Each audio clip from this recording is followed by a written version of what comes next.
This is Dr. Michael Lorenzen. The date is 17 May 2023. My name is Kendall Mason, Kendall Mason. I'm 40 years old and I'm from Colchester, Illinois, and I currently live in Macomb, Illinois. So go ahead and tell what your story. Let's see, May 1st, it was approximately 7:30 in the morning. Getting the kids ready for school. Usually I yell upstairs at 7:30, tell them it's time to go. Usually takes a minute or two before they get downstairs, so I stand at the front door till they're ready.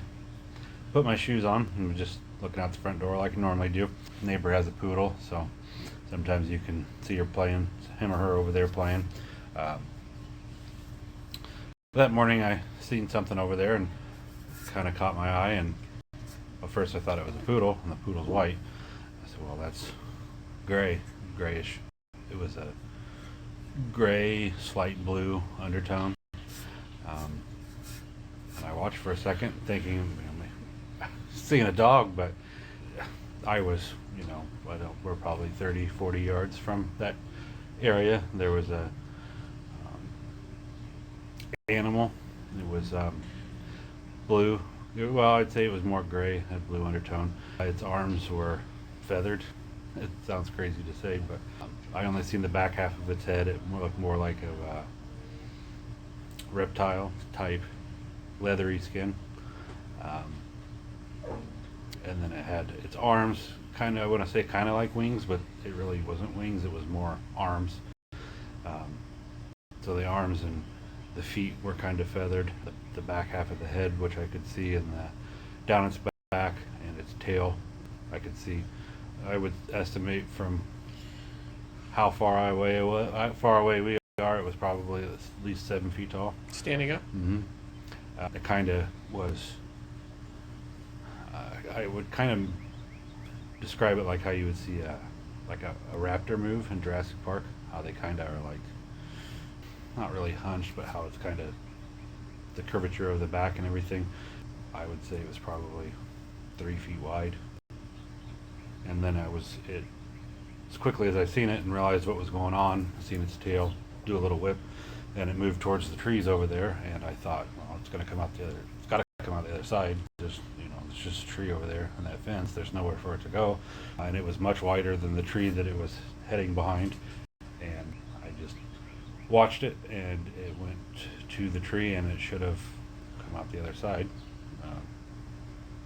But my brain was trying to figure out what I was looking at, what was happening, and it never came out the other side, and I didn't see it again. I stood there for probably 2 minutes, waited for the kids to come downstairs, and it never reappeared. Never seen it again. I think that was about May 1st, and then this last Saturday, which would have been the 13th, I had the dog out here in the backyard. Heard some, I wouldn't say it was like, it was a noise. It didn't sound mechanical, but it didn't sound like an animal that I'd heard before. It was in the front. I was trying to get my phone to record, and I couldn't pick up anything besides the train and the noise from Western, but all the dogs and coyotes and everything around the area. I mean, there's probably 7 or 8 dogs around here, and all of them were going nuts at the same time. Whatever that noise was kind of like a howling screech moan. It was just weird. Like, I don't know really how to describe it other than it wasn't an animal that I've ever heard, and it wasn't a machine. But we stayed in the backyard for 3 or 4 minutes, and for whatever reason, there was a lot of bats that night, and they kept hitting the ground over here on the patio. Kind of freaked me out. Text Dad. I think he might have contacted you again after that, and I went back inside, closed the curtain, and I went to bed. And that's the only 2 things that have occurred. I think that was probably related, just because the husky there's 2 huskies, and they were both howling. I could hear the coyotes out in the field, down the street past the church, and I don't know if it's the same thing or not, but it just was really weird that even nothing wanted to be on that side of the house, which is where I seen the thing, and there was probably There was at least 3 bats on the cement on the pavement over here on the patio that had hit the ground, and you know that's the last time I've had anything weird. Okay, so your dad sent me a little video that didn't make a Yeah, lot of sense. I had a video. I was trying to record it.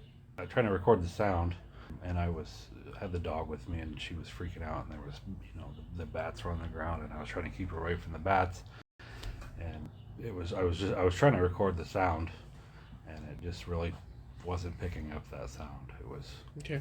southwest of here. It sounded like so.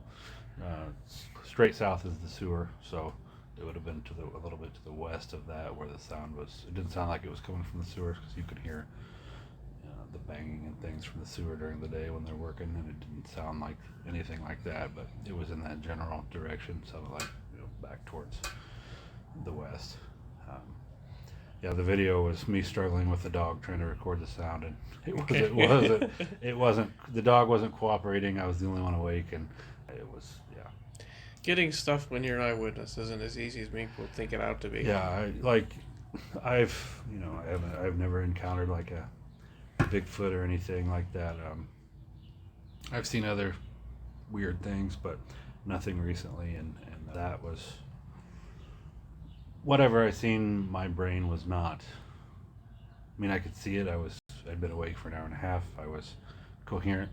I'd already had my caffeine and ready to take the kids to school like normal, and I just okay, I'm seeing this, and the next its next step should come out the other side of this tree, and I should be able to see it, and that was it. So it either went up the tree, or it moved really fast, or it portaled.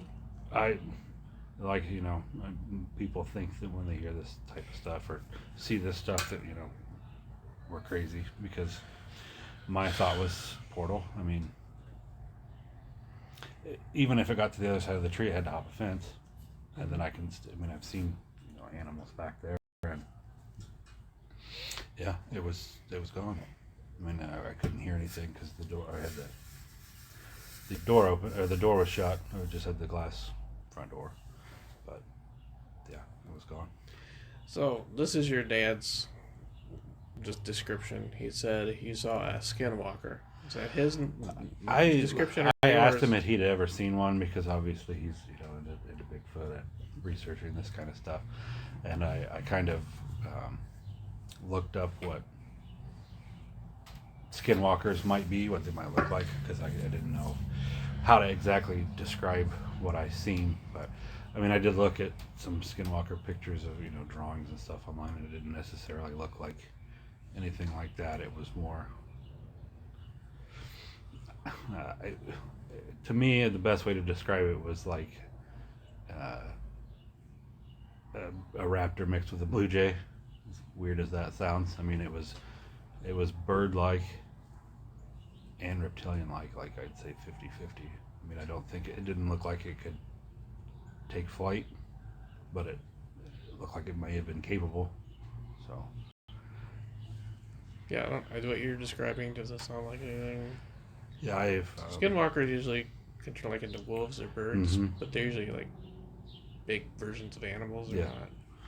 I mean, it was, I'd say, I was 50-50. I think if I had to describe the features, and I seen the back half of its head. I didn't see its face. And I think the whole situation probably lasted 15 seconds, 25 seconds. I mean, it was slowed down in my head because I've replayed it over and over and over. But I mean, it was really quick, and it was very fluid. Like it wasn't moving like it was hunting or anything, or it wasn't slow, but it wasn't in a hurry. Like it was just. Friend. Yeah. They had a chocolate gray lab. Yeah, I don't think it was a skinwalker, but like it just kind of moved. I don't know how fluid it moved and how it was like effortless. Hmm. Yeah. Okay. Anything else? I don't think so. No. Okay. Well, thank you. Yeah, no problem. Goodbye. And